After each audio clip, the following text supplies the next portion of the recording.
Oi pessoal, tudo bem? Estamos de volta com mais um vídeo, né, referente aqui a essa parte de fresagem, né? Agora especificamente a gente vai calcular a velocidade de avanço da mesa, né? Ou seja, quando a peça, a ferramenta, né, vai se mover em relação à peça, né? Que na verdade é a mesa da fresadora que desloca, né? Então, nesse deslocamento lá da mesa, você tem como parametrizar essa velocidade, né? Que é justamente para que o avanço ele não retire, né, uma relação de ruptura maior do que a indicada, né? Então, isso aí é muito importante para acabamento, né? E de fato ali a conformação da peça, né? Então vamos lá. Aqui basicamente é o seguinte: na velocidade de avanço da mesa, você precisa da RPM. Deixa eu colocar aqui a fórmula logo. A velocidade de avanço da mesa, a gente vai ter o seguinte: vou colocar aqui VF, vai ser igual a rotação, né, multiplicado pelo número de arestas de corte. Vou colocar aqui Z mesmo, para chamar as arestas de corte, e a velocidade por aresta, vou chamar aqui de FZ. E esses dados aqui a gente tem, né? A gente já calculou a rotação, era o único dado que a gente não tinha era a rotação, né? Os outros é da ferramenta, né, indicada ali pelo fabricante, né? O avanço por aresta, 0,25 milímetros. Né? Então vou colocar aqui o VF.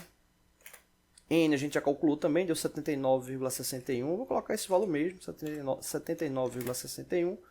Multiplicado pela quantidade de arestas. Essa daí é só contar na própria ferramenta, que no caso a gente está indicando 8 arestas. Então multiplicado por 8 e multiplicado pela velocidade, né? Por dente, né? Por aresta, 0,25. Então é só multiplicar e chegar à indicação dessa velocidade de avanço da mesa, né? Então, 79,61 multiplicado por 8 vai dar 636,88, que multiplicado por 0,25, ou seja, um quarto desse valor, vai dar 159,22. Isso representa o quê? Com base nas unidades, a gente está falando de uma relação ali de milímetros por minuto.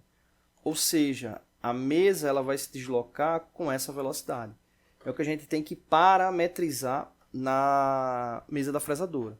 Aí um outro detalhe interessante, né? Algumas mesas, antigamente, elas também eram por meio de sistemas de engrenamento fixo, né? Então você não tinha uma variedade tão grande ali de relação de avanço.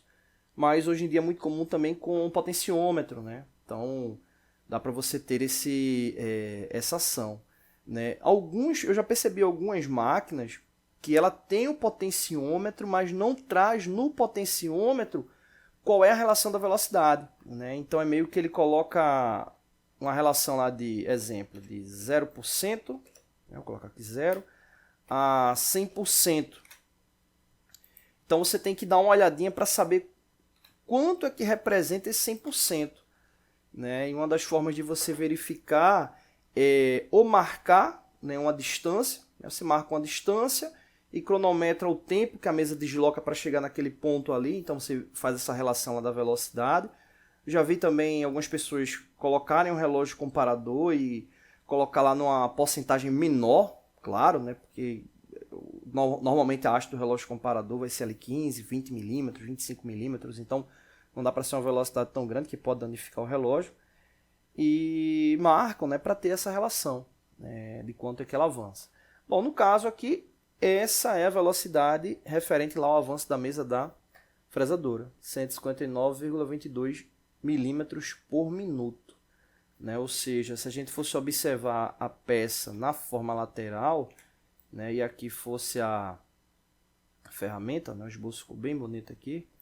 Essa aqui fosse a ferramenta, ou seja, seria a velocidade com a qual a ferramenta, né, iria deslocar sobre a peça, ou o correto, né, a peça vai deslocar em relação ali à ferramenta. Né? Então, 159,22 milímetros por minuto. Isso aí já dá uma relação do seguinte: qual é a espessura da peça? A espessura da peça é 30 milímetros. Né? Ou seja, se por acaso essa espessura fosse, exemplo, de 160 milímetros, demoraria ali cerca de 1 minuto, um pouco mais de 1 minuto, para a peça passar ali em todo o corte. Só que não é isso que vai ocorrer, vai ser em menos tempo, porque essa espessura é só de 30 milímetros. No próximo vídeo a gente fala aí sobre tempo de usinagem. A gente já tem a quantidade de movimentos efetivos de corte, a gente já tem aqui a velocidade de avanço da mesa, que é importantíssimo para a gente poder encontrar ali o tempo da usinagem. No próximo vídeo a gente fala sobre o tempo da usinagem, tá bom? Valeu!